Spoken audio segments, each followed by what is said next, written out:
Okay. Hi, everybody. Hi.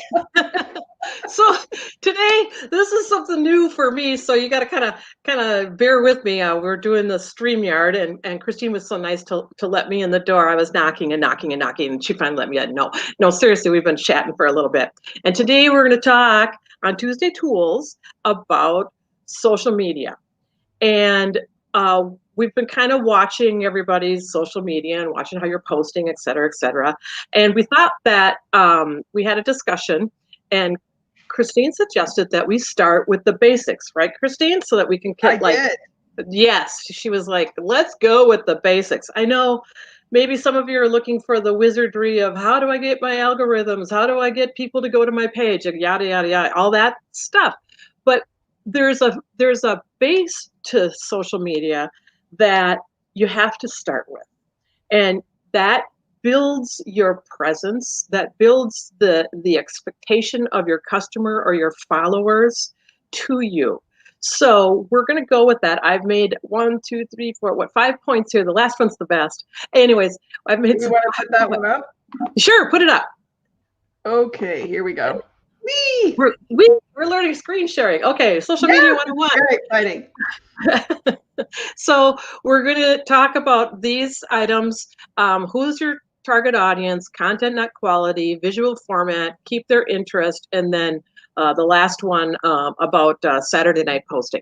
So Christine, let's start with the first one. How do our group members, and whether it's your business, your personal, whatever, how do you figure out and fine tune who is your target audience? Not like everybody goes, oh, everybody wants to buy my product. And we all hear that at all the different things. But you, Christine, has had a lot of years of writing about Facebook and social media, written a lot of articles, and she knows what she's talking about. So go. Well, Great. We we hope. Well, the first thing I want to do, there's a few people here. Hi, Hi. Ruth. Thank you for joining us. Hi, Cindy. Thank you for being here as always. And then we have the ever dreaded Facebook user. The stalker. Facebook is weird about groups. I don't know why, but if you go to, or I'm sorry, StreamYard is weird about groups. I don't know why. If you go to StreamYard.com/Facebook, you should be able to give them permission to show your name, and then we'll know who you are. And we've got a couple of these. So StreamYard.com/Facebook, and then hopefully StreamYard will fly right and show us your names. But in any case, even if you're anonymous, hello, we're glad you're here. We're really glad to see you. I like to think of the anonymous people are like the people driving around in a white van with no windows. Well, yeah, you could. I'm not sure that's comforting, but you could. Okay. All right, go. So back to the question. And I'm sorry, what was the question now? The question was how do our Facebook user or social media people, who is their target audience? How do they narrow that down? What are they looking for in key elements so that they know who they're posting to? Well, I will say of the most common mistakes that I see people make, I think this is one of the most common that I see. And the reason, here's the thing, a lot of people want to think that their target audience is everybody. Well, I make things that everybody's going to want. There is no company in the world that makes products that everybody wants. I mean, even like Campbell's soup, there are people who don't like soup. It's just, you would think that Campbell's soup probably makes something that everybody would want, but it's not necessarily true. So what you need to do is look at your product and then figure out, or products or services or whatever you're doing, and then figure out who needs those. And also it has to do with where you're selling. If you're working out of a brick and mortar in a particular space, like you do, not really a brick and mortar, but a lot of your customers are in the Stacy environs because that's where you work.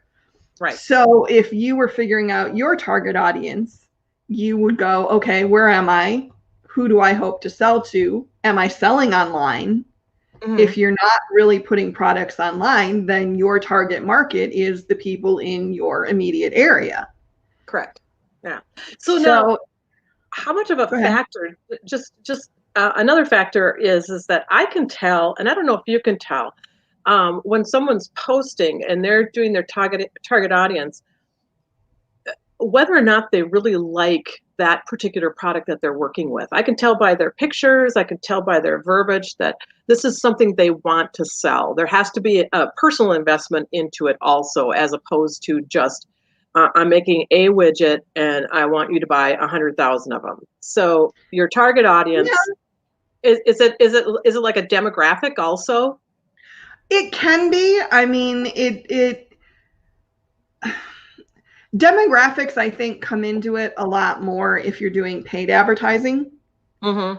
If you're doing paid advertising, then yeah, you might want to narrow your demographics if you have a particular, or if you have a particular thing that is something that might appeal to younger people, or, you know, and I'm trying to think of something that off the top of my head I would say would be, or something that might appeal to a particular gender, like if you're doing really blingy cups, you know, yeah, there might not be a lot of guys 45 to 65 that are going to be like, yeah, I really want one of those. There might be some, but well, it depends on what you put on it. Maybe. I don't know. I think even if you put a football team on it, there aren't a lot of guys who are going to be walking around with a real blinged out cup, but I could be wrong. A sippy cup. Maybe. So, I mean, I think the first thing is just really to, and you should do this before you even start. Oh, there you go. We have another Facebook user here, but they made a good point. Something from the younger crowd, skateboard things or stickers or something. And again, exactly, for those of you that are still showing up as Facebook user, StreamYard.com/Facebook, and give them permission, and then they'll show us who you are. So then I'm sorry that, I'm sorry, StreamYard.com/Facebook. I can't even talk today. And they will show you. And then StreamYard will hopefully tell us who you are. Why it's being bulky about this, I don't know. But anyway, so target market, you should really be looking at before you even ever put a product up for sale. Figure out who you're selling to, because everything you do on social media needs to be tailored to that market. So if you're selling, you gotta fine tune it. Yeah, if you're selling, okay, for instance, skateboard things, if you're selling, you know, skateboard bling or something, though I think bling on a skateboard would probably be uncomfortable if you were standing on it, but say you were blinging the ends of it or something, I don't know. You'd need to figure out, okay, who's going to want that? And then where are they? Which is the other half of the equation. Not only who, but where. Because a lot of people assume that, I'm sorry, go ahead. You had a question? No, go ahead. No, go ahead. Go ahead. A lot of people assume that if they're on a platform, their audience is there. And that isn't always the case. Or they read one of the experts that says, well, every business that's doing anything has to be on Instagram, or they have to be on wherever. No, you need to be where your customers are. And if you don't know who your customers are, you can't figure out where they are. Okay, because now I'm finding that also is that there are some social medias, like my kids, they're in their 30s to, you know, early 30s to late 30s, and they do Facebook as a tool to talk to me and their friends and everything else. And then there's the TikTokers, and then there's the Instagrammers, and you know, there's all kinds of, there's the tweeters, those different groups. So depending on, you need to kind of look at those markets too and see if that's where your demographic is in. If you're doing skateboard stickers, you might be needing to go over to TikTok. You might be needing to go over to Instagram. I have to laugh at this because I'm seeing a few comments here that are completely contradicting what I was saying. Jane says, I'm putting rhinestones on leather vests for some rodeo guys right now. And then I think that's cool. Said, have you seen Matt Vassallo's Cubs cup full on bling? Well, right. In my defense, with Matt Vassallo, he runs Rhinestone World, so of course he's going to have a cup with bling. I mean, come on, guys, give me a break here. but I think get that. You have to, there's a lot of platforms out there, and now there's new platforms coming up, Parlay or whatever they're calling it, and the other stuff. Well, yeah, because Parlay would be French, which would be elite, which would be long. So I'm not bitter, though. It's okay. So your day's going great. Okay. All right. So from there, now we've established our market, our demographics, our target audience. And then from there, now we're going on to the next one, which is content, not quantity. Less is more at times. You kind of, I have to say, you kind of skewed that one a little bit. Okay, how? It's quality, not quantity. And it has to do specifically with, this is one, I mean, you're not wrong, but that wasn't the point I was trying to make with that one. Okay. All right. I get where it was damn you autocorrect. How's that sound? Yeah, damn you autocorrect. But what the point I was trying to make with that one, and I really wish this would stop doing that when I share the screen, was that a lot of people equate having a lot of followers or fans with having a lot of people to sell to. And those two things are not the same thing. Why? Why are they not the same? Because to me, that's like people, that's bodies. A lot of people, it goes back to knowing who your target audience is and being, let me back up a step. Hi, Jane. One of the things that I preach, hi, Jane. Jane Swayze, she's in. Oh yeah, she made a comment. I showed it earlier. I know, but I got ADHD. I'm like, oh, I'm way back here. Okay, go ahead. Well, apparently Cindy thinks we're a hoot this morning, so okay. Glad to hear it. Anyway, back to what I was trying to say. I had quantity, and you said quality is what we need to have. Quality over quantity, and it goes back to, and I'm going to back it up to one of the basic principles. If you're doing social media for business, it's business. So you don't like everybody, you don't follow everybody, you don't friend everybody. You have to be strategic about it because you're trying to connect with a certain audience that wants to buy what you have to sell. Okay. And that's not necessarily going to be your family. It may not be all your friends. Correct. You need to know who it is you're trying to sell to. Now, on your personal page, do whatever you want. That doesn't matter. That's the problem. Well, we can get into the whole personal's connected to business, and if your business is connected to your name, then that's a whole nother thing. But we're not at that yet. Okay. Right now, we're just talking about if you are building a business page and the goal of the page is to get people to buy your services or your products. Correct. You have to be strategic about what you do with that page. And I'm seeing a lot. We've even done it in WIGD, but of people going, I'll like your page if you like my page, or let's put a list of all the pages and you can just go through and like everybody's page and we'll build everybody's follower count. Well, that's awesome if everybody who likes your page is indeed someone who wants to buy what you have to sell. If they're not, then all you got was a bunch of people on your page who aren't going to do you, excuse my language, but a damn bit of good. That sounds really calculating, but you're trying to make money here. Right, so but doesn't that be a little calculating? Yeah, but does that branch off to, because I think we're taught that, like in business groups and all that, it's like more is better. More is better. For for the more exposure, the more it trickles out to the outside. Because you might like. Can you pay your mortgage John, with exposure? no, because I'm over 55. No, I mean I'm you know the social media sites will tell you, the social media sites will tell you too that, you know, more fans, more followers, more.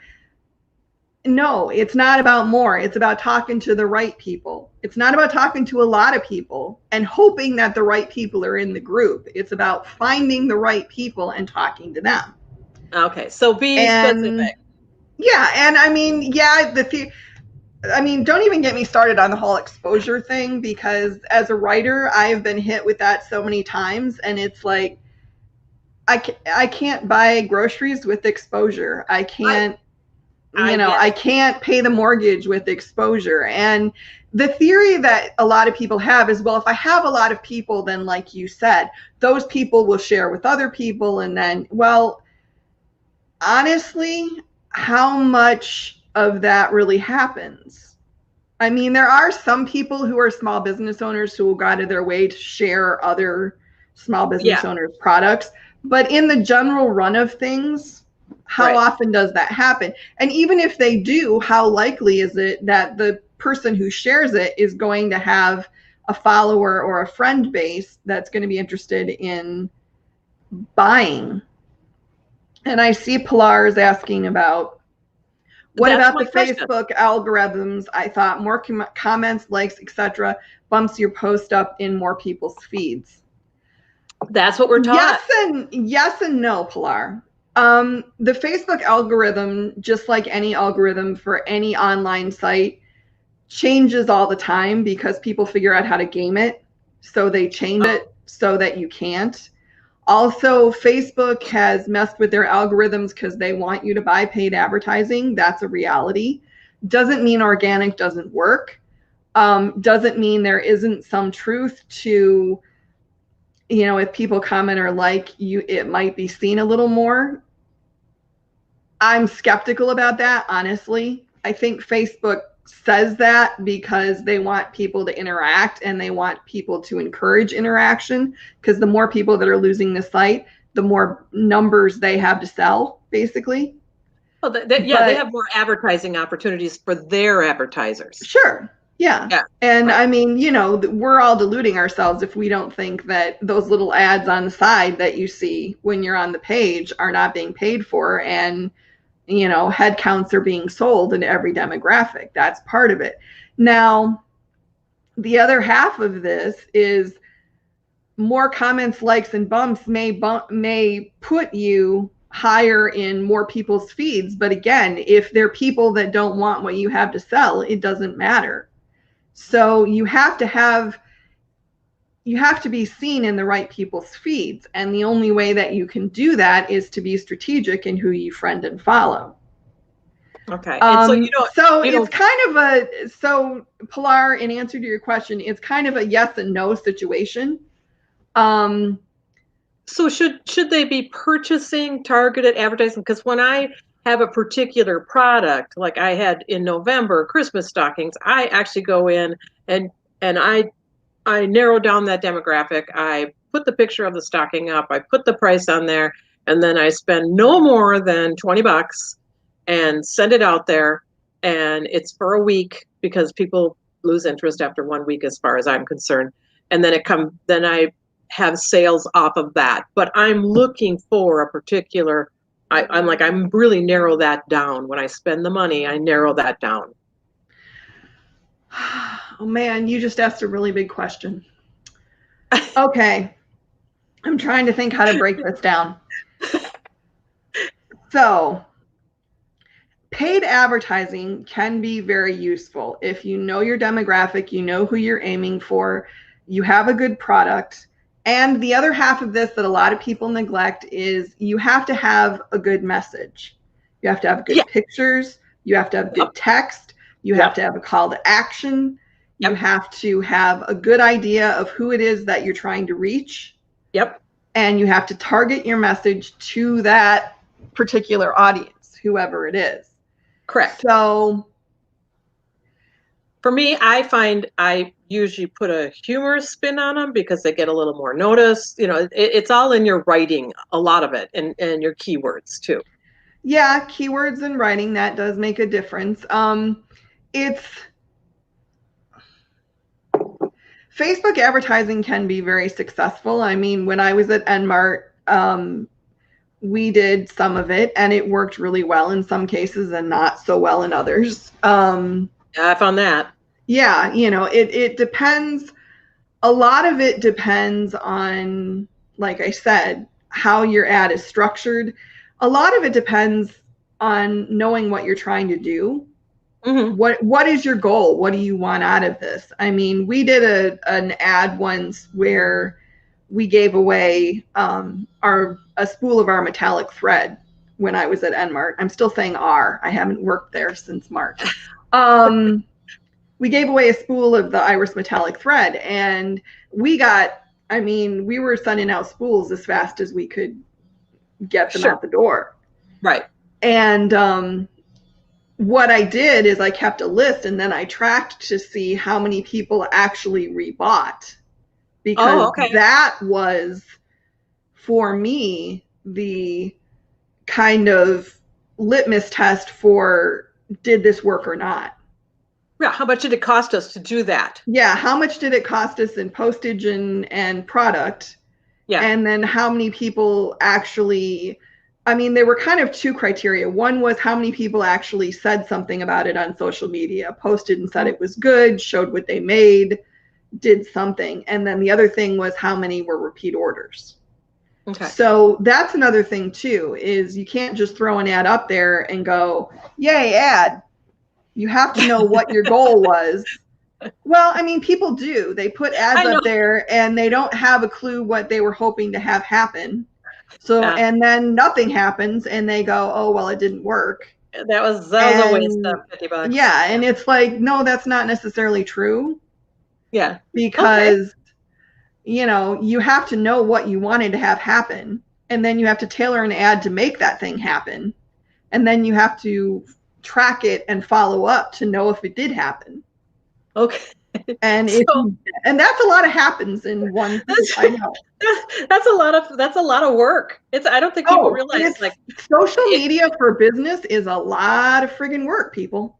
Yeah, it is. If you're doing it. But I mean, getting back to the whole, because this is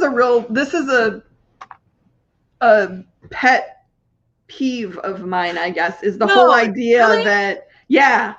What?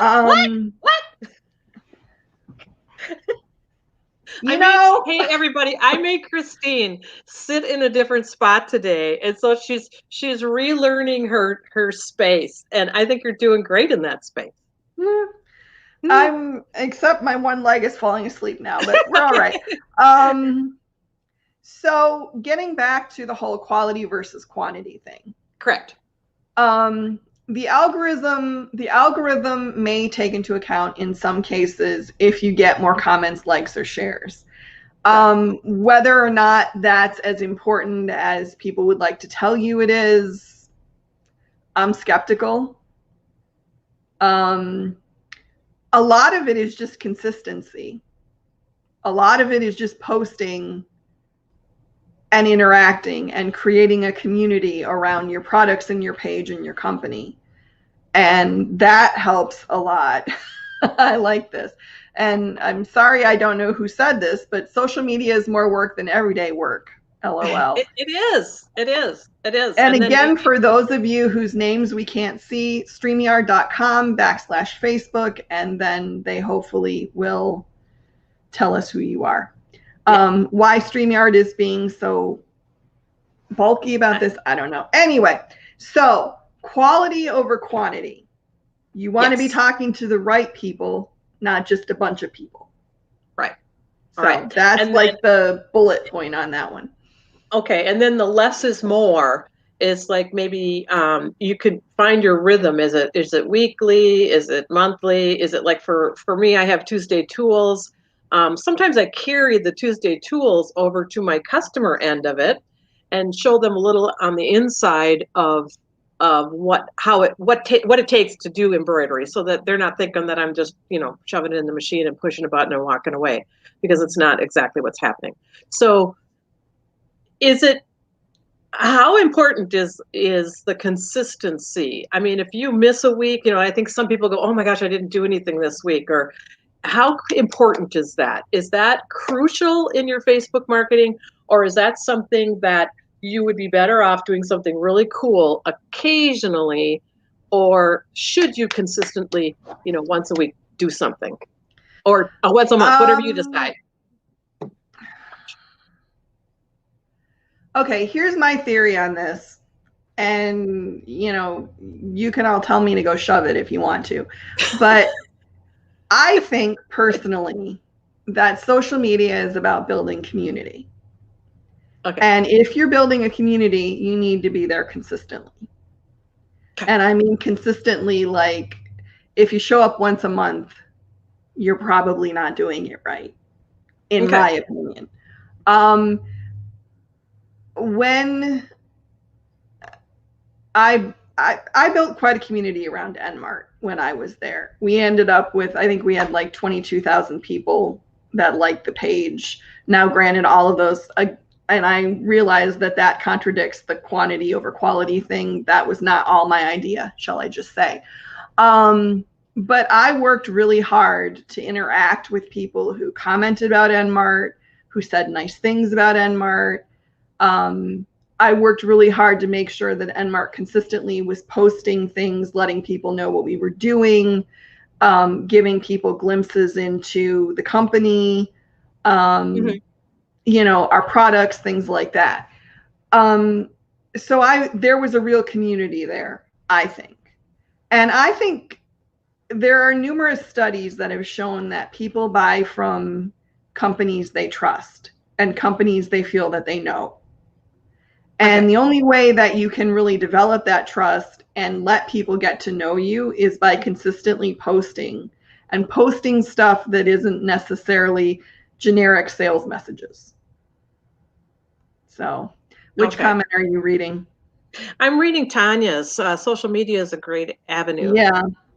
Social media is a great avenue, but it is definitely a time commitment. We just went to Hootsuite to help schedule. Yeah, that is. And you can schedule in your Facebook. You can schedule your posts. I have to fine tune that even for myself. Sometimes it's like I could go ahead and come up with it, but I'm such a off the hip person. If I'm doing something during the day and I find like, oh, this has turned out really cool, and then just kind of. It's hard for me to schedule. I like to be a little more spontaneous. Well, I think there's pros and cons to either side of that. Mm-hmm. I'm with you in that I tend to be more what happened today or what thing kind of got me. And I'm not much for the, hey, happy donut day or happy whatever. I'll do those every once in a while, but you can kind of always tell, I think, and again, this is my personal opinion, that, people who post like way out ahead, they do a lot of like generic day posts and stuff like that. And it's like, okay, yeah. I'm not I used to be totally against automation. I thought it was awful and you shouldn't do it. I've kind of come to have a little more peace with that now, I guess. Mm-hmm. And I don't think it's necessarily a bad thing, but in my opinion, and again, this is just my opinion, I'd say at most do the post for a week. Okay. I think more than that, you end up getting so generic that it's kind of what's the purpose of this? So. Right. I found that I've been working myself. I've been messing around with this new thing, the Canva, for posting. And I've used it a couple of times. I run a couple of pages in our community, and I've used it a couple of times because it has like nice templates in that for good quality. But I also noticed that it took a little bit of my personality away. And maybe I'm a narcissist, but I have a particular personality and style when I'm posting about and picking my pictures. And the Canva, there's all these templates and you plop it in there and then you can change the words and everything. But I kind of felt like it was the styrofoam cup of posting. And so I guess maybe I need to delve deeper into it and maybe get more. I will say, I don't use Canva, I use Snappa, but same theory. And I will say one thing that I have found it's really helped me is I have zero artistic talent. So for me to go and like make a pretty post it would take me like 3 hours, and then it would still look like a 4-year-old did it, and it was awful. So something like Snappa, I can go in and find a template, and like you said, I can change the words, and I can, change the fonts, and I can change the pictures if I want to. But at least it makes it easier for me to make graphics that look like, okay, this is a reasonably good graphic. So in that sense, I think those things are useful. Because it does set you up with a format with your company colors and everything, and that's kind of nice. But my personality is I want to stick my finger in the cake batter and do something different with it. Well, and you also have the ability. I mean, hello, you have the ability to make stuff. I get that. So, and but then it back up again.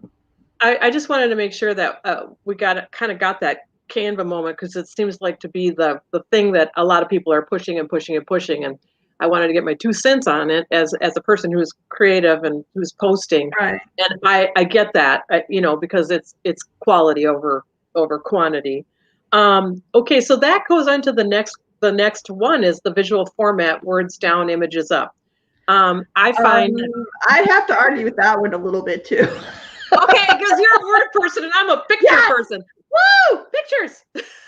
Show me, because I got 2 seconds to look at that. Well, and it depends on a lot of different things, I think.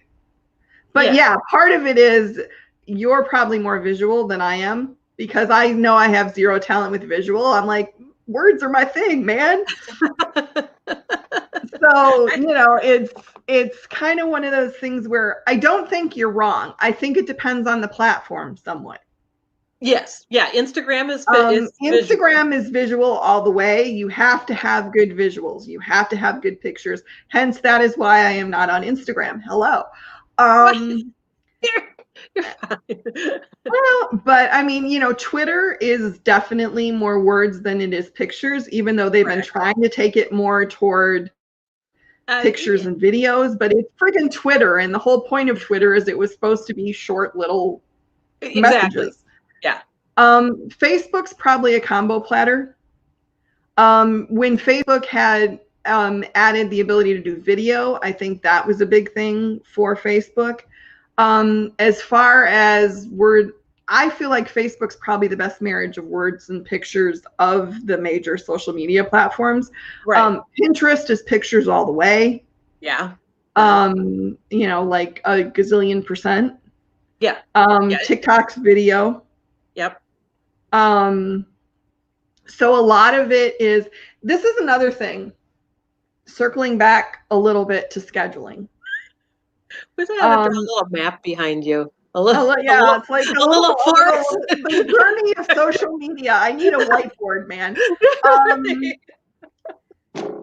But I think this is something that we need to talk about, and this is a good place to do it. You have to also tailor the message to the platform that it's going to. And when we talk about automation, people will often schedule the same message across all the platforms. Right. That does not work. Right. That doesn't work. If you can schedule the message for each platform individually, tailored to the platform, and then cool. But to take one basic message or one graphic or one whatever and try to put it across all the platforms, it's going to look dumb on one of the platforms. It's just going to, because the platforms are different.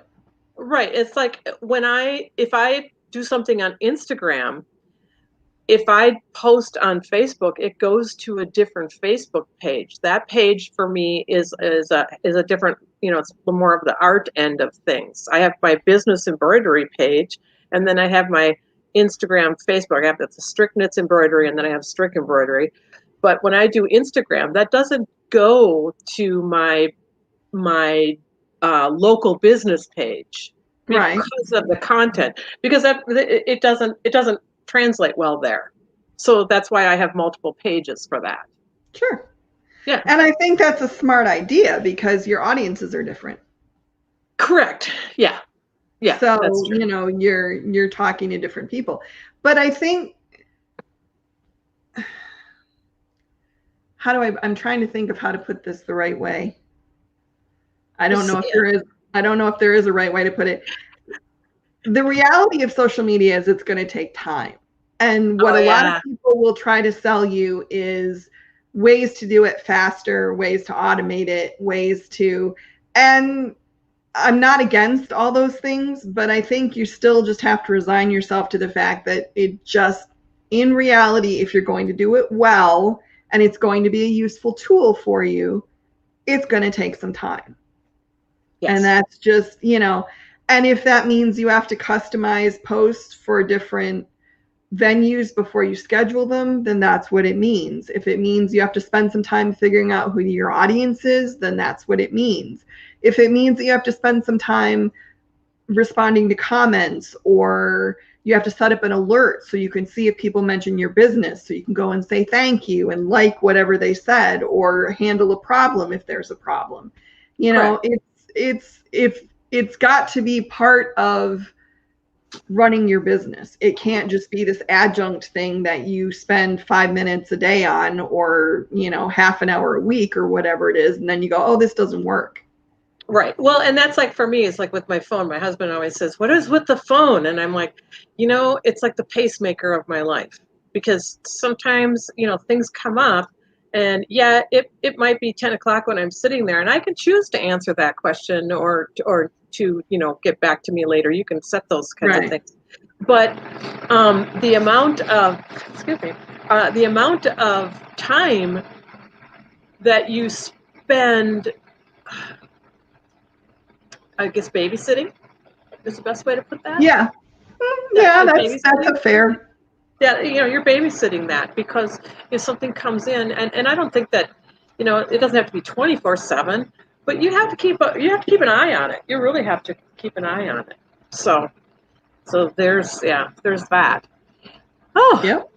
We're just chock full of knowledge today.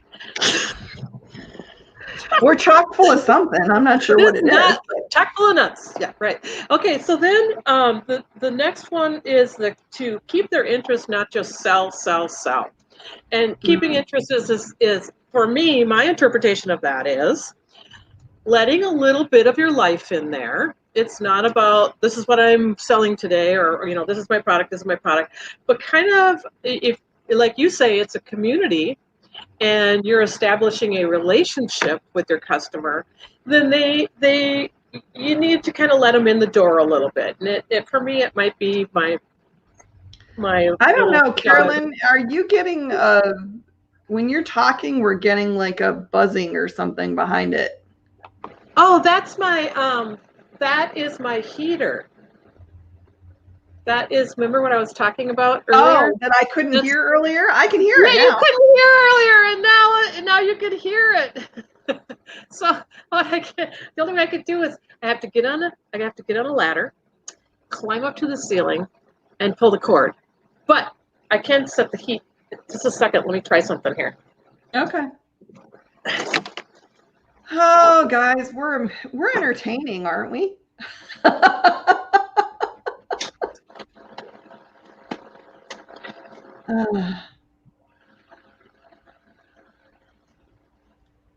Oh, yay. There we go.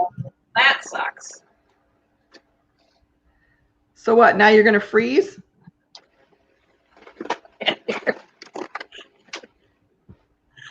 Oh, you can't hear me. Now you're going to freeze while you're... Pardon? Are you going to freeze now? No. Can you still hear it? No. Okay, good. Well, no, I just turned the heat down to witch's mode, which is like 42. Okay. Yeah. Sorry about that, folks. Um, no, I'm not sewing at the same time. I sometimes I do that, run the machine at the same time, but I'm working on foam hats. So that And happens to then be. and Tanya's right. We don't have an Asia Grace that needs to be part of. Though where is Lydia's pretty mellow though, so I get the sense that she probably doesn't care what you're doing. Anytime the camera comes on, she disappears. She's camera shy. Okay, we're still getting the noise. I don't know what the deal is. Oh, I'm so sorry. Oh, that's all right. Oh, well. I think we're just gonna have to live with it. I'm sorry. Not a problem. Yeah, it happens. Okay, so we're back to which one were we talking about? I don't remember now. There you go. No, keep your interest, not just sell. Right.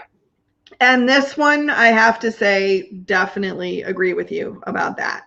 Because a lot of people who will try social media and then say social media doesn't work will find that it didn't work because the only thing they ever put up was a picture of whatever their product was and a price and a link to buy it.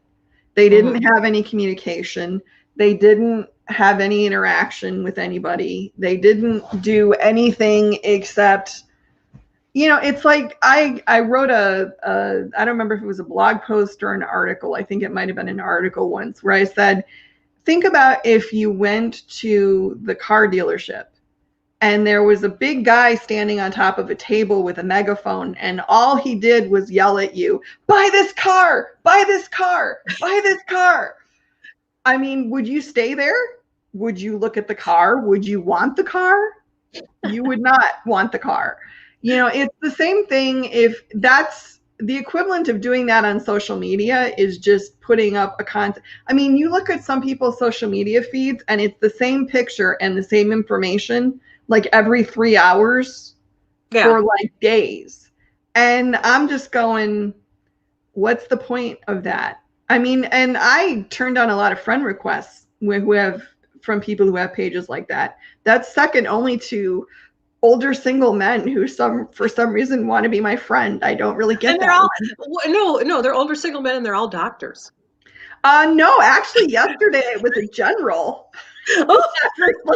Yeah, I believe that a general from, you know, the United States Armed Forces is hanging around on Facebook looking for older single women because that's likely. Mine is always the doctors. I don't know what I'm putting out there, but foreign guys and you know, I get a lot of people who are like, I'm worldly or something. I'm like, I turned down all the requests because it's just weird. But the general really made me laugh because I was like, yeah, I really believe that that's happening. But anyway, so all right, so we're good with that. Is that I think to like a little bit of your personality in there, and also remember too that there's sneaky ways that you can sell, and you know, you can create a post that is actually aimed at selling something that isn't explicitly selling something. And a lot of the way you do that is by showing part of your process of how you made a product. Yeah. Or talking about, you know, if you can get testimonials from people who bought a product from you and really enjoyed having it or enjoyed using it or enjoyed wearing it or whatever they did. That's another great way to sneaky sell things. If you're using Pinterest, which I fully recommend every decorator should be on Pinterest because I think it's a great way to provide inspiration for your customers. So if you're on Pinterest, build boards designed for a specific product type that you have or a specific event that you can make things for. You know, if you sell stuff for pets, you could do, I don't know, leashes and collars on a board, or you could do, you know, pet costumes or whatever it is, or pet hoodies or whatever. I don't know. Well, when I was doing a lot in the wedding industry, there were Pinterest was a very good market for me because that is where those girls were going, man. And so when I did Mhm. my bachelorette sashes and different wedding stuff, that was my go-to. Facebook didn't market much in that end, but Pinterest always. Pinterest actually a little more than Etsy Well, because they could Pinterest, see it. yeah, and Pinterest, you have to remember, is aspirational. Pinterest is where Yeah. you go when you're planning the wedding, planning the party, planning the baby's room, planning the whatever. Right. So if you can catch the right audience there, so if you put up boards that are, Geared for 10, that. Yeah. 10 products to decorate your baby's room with, or, like you said, maid of honor sashes or bachelorette party sashes or whatever it is. There's people who are looking for ideas for that stuff, and Pinterest is where you go to do that. Pinterest has done really, really well at becoming like the online museum Yes. for everything. And Yes. so that's where people go when they're looking for ideas. If you're me, you start boards for room decor, and then, you're saving 40 million living rooms that you like one thing in a living room, and hopefully you can take them all and make them like what. But, but the upside of that for the retailers is I'm saving things that they're putting out there. So potentially that Yes. could lead to a sale down the road. So Pinterest is kind of a more long tail sale, in Hmm. that what you hope is that people will save your things to their boards and then come back later and make a purchase.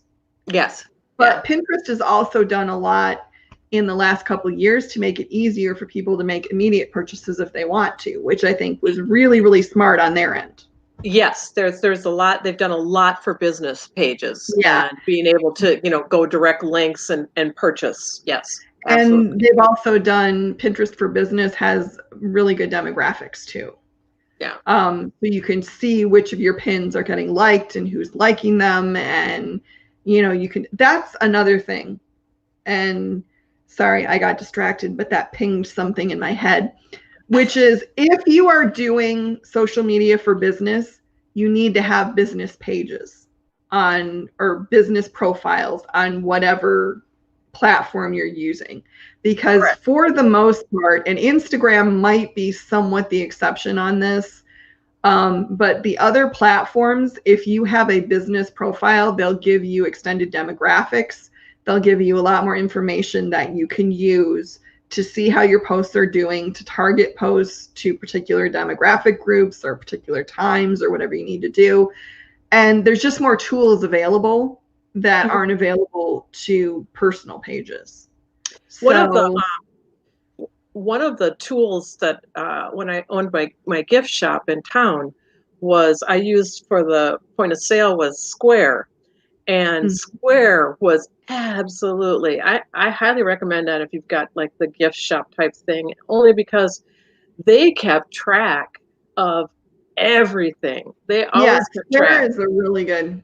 Oh man. And they would tell me if somebody came in and bought something or if I inventoried something, they would say, Jane Doe always buys this from you and you just inventoried this. And they would click you and say, and then they would you could make a card and then email it Mhm. and say, hey Jane, I've got, so that some of the point of sale systems, if they're connected to the social media and have good tools for you, um, I highly recommend them. They're very helpful and they make it a little easier. So they're taking your target. They're going here. This person, literally, this person bought this. So go get her. So Oh, that took a help them. I will highly second that one. I think Square has a lot of advantages almost any other over almost any other point of sale option that I've seen. Not Hmm. the least is that Square has kind of become the generic one, and it's the one that most people recognize. So if you're Yeah, doing actual point of sale where somebody's coming to you and giving you money, yeah. um, Square is what they're comfortable with. I will say when Nmart switched over to using Square at trade shows, our sales went up by a lot because people recognized Square and they trusted it. So lots of benefits to that. And yes, they do have a really, really good sales tracking and demographic program and all that kind of stuff. They're good. Yeah, they are. They are.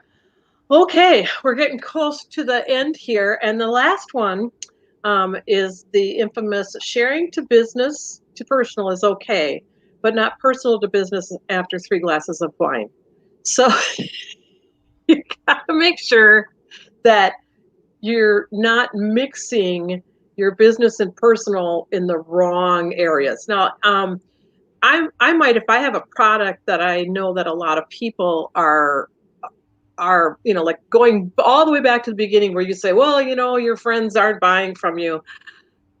If I have something, to me personally, that is across the board a needed tool or item, I will take and go from my business page and put it on my personal page, because I would like to bring attention to that at that time. But I try to keep my personal, if I post something on my personal, I'm not going to put it on my business. I'm not taking my religious beliefs, political beliefs, anything like that. I don't put it onto my business page because that customer is a sacred ground that they don't want to be. I don't want that niche of them. Does that sound crazy? No. Well, I guess the only thing that I would say as far as this goes is, as a general rule, yeah, probably personal and business should stay separate. I think it does help sometimes to let people see a little glimpse of who you are. Yeah. Which doesn't mean you have to share your dog or your kids or, the quilt you made on the weekend or whatever, but you need to let people get to know you a little bit.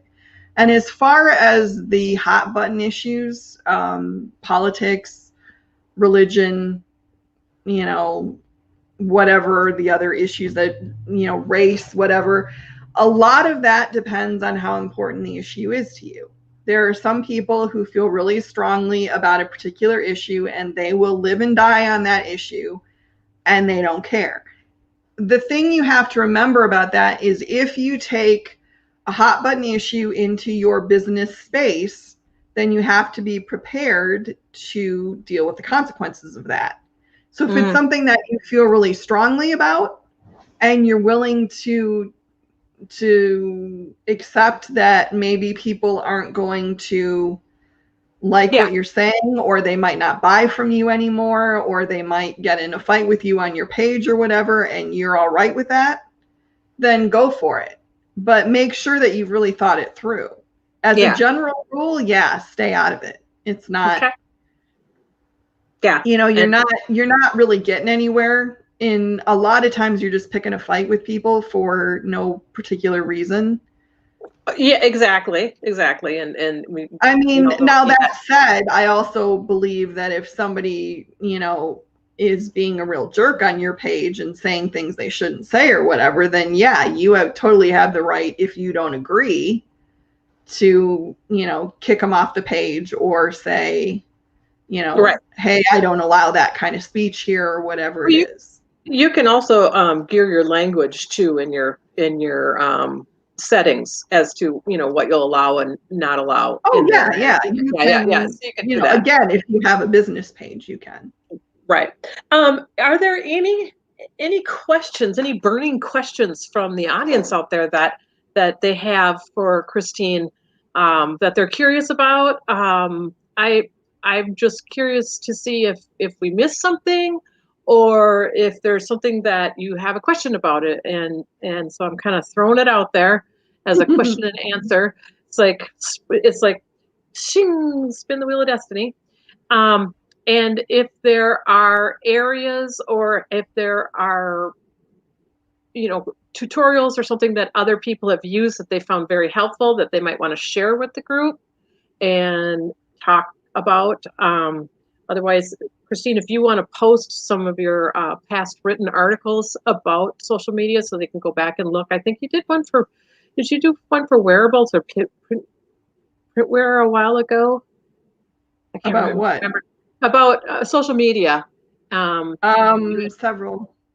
Yeah. I think one of the most popular ones was how to fail at social media without really trying, or no, how to fail at social media when you're really trying.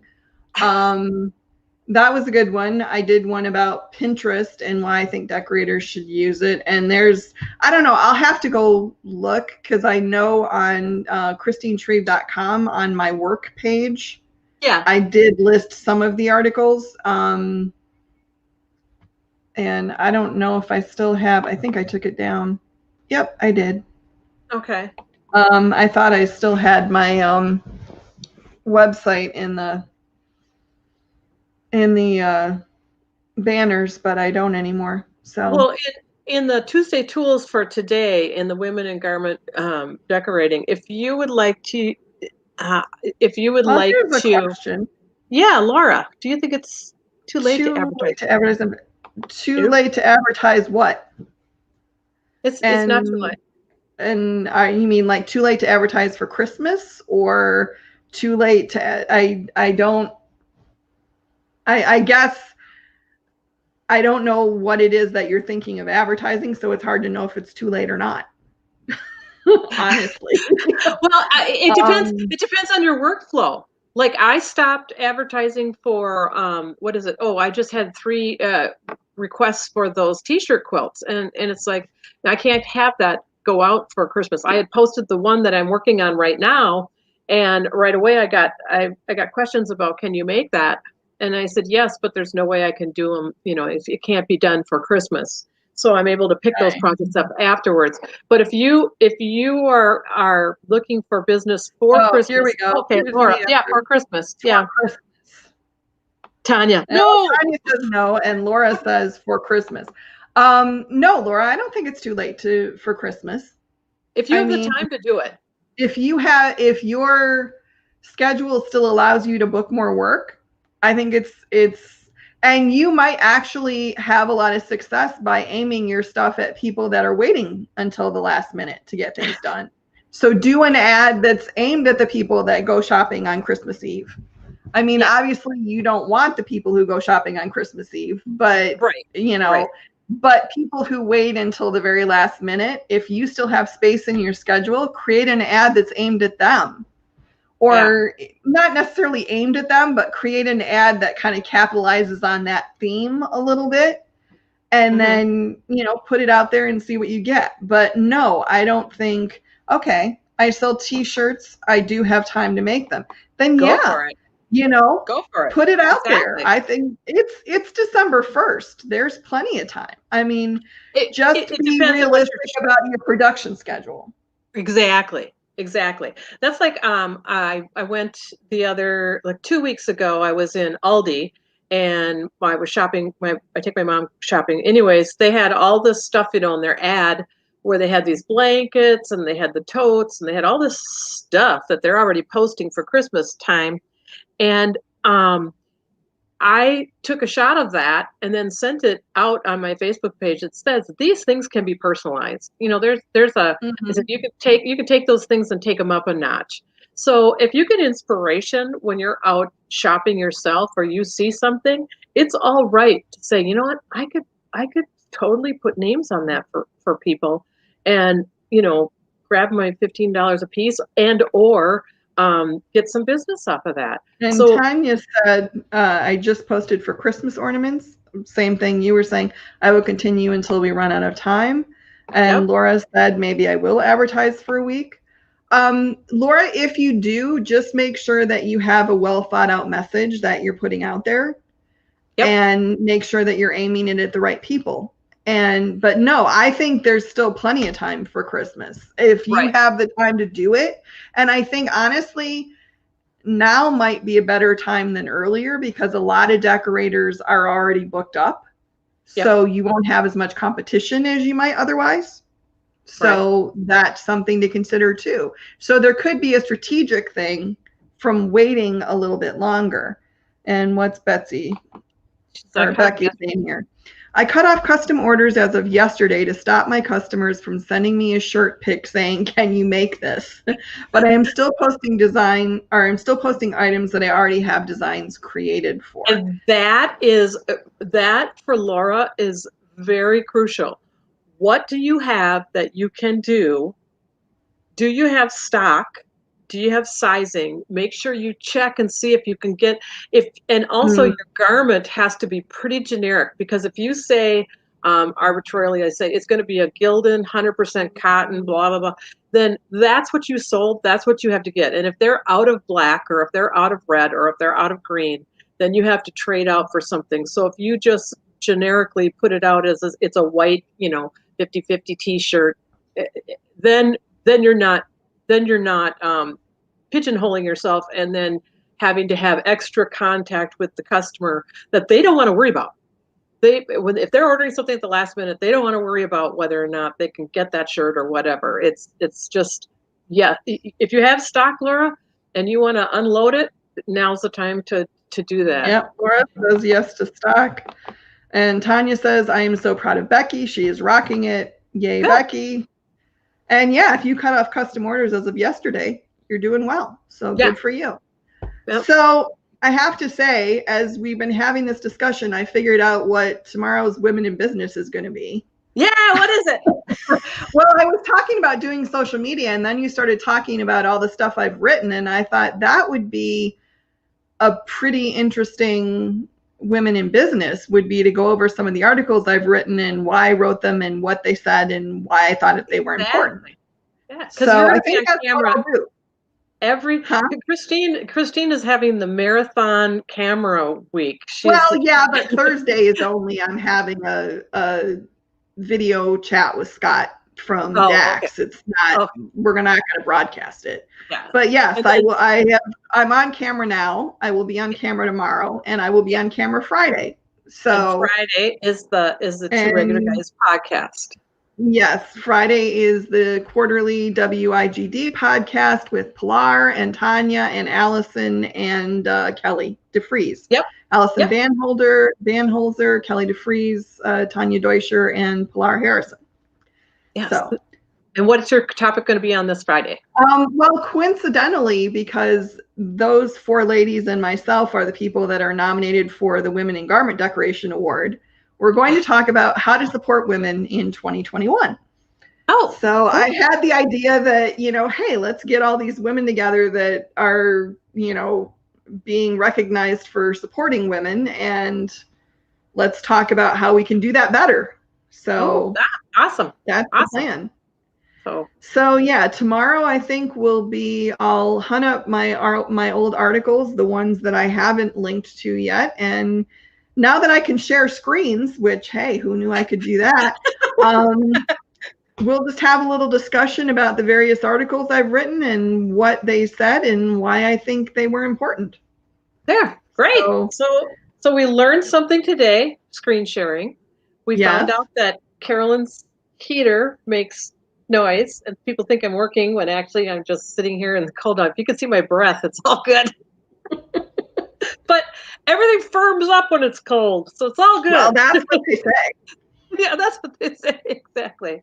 So thank you so much for good talk today, Christine. And thanks for spending the time with us. And thank you, everyone that popped in to listen to us. And then this will be on, you're going to YouTube this so they can go back and look at it? It usually takes about a day to show up. Okay. But it should be up by tomorrow, and then if you want to share it or do whatever with it, it will be available for that to happen. Okay, great. And that's on my YouTube channel, which is just under Christine Shreve. Okay. So if you know how to spell my name, you can find it. Maybe in the comments for Tuesday Tools, you could put the links to the articles, even though that tomorrow you're going to do that.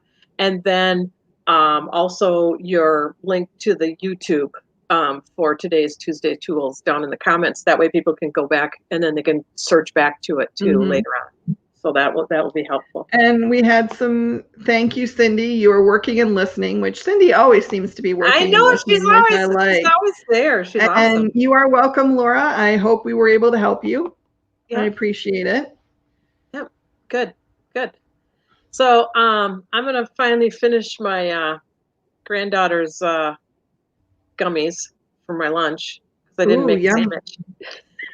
Didn't make a sandwich. I'm gonna feed the dog. Well, I had oranges, so Well, like I said earlier, I had eggs. And I had to take an X-Acto knife and scrape the eggs off my shirt so I didn't look like my grandma on TV. well, you know, we do what we do.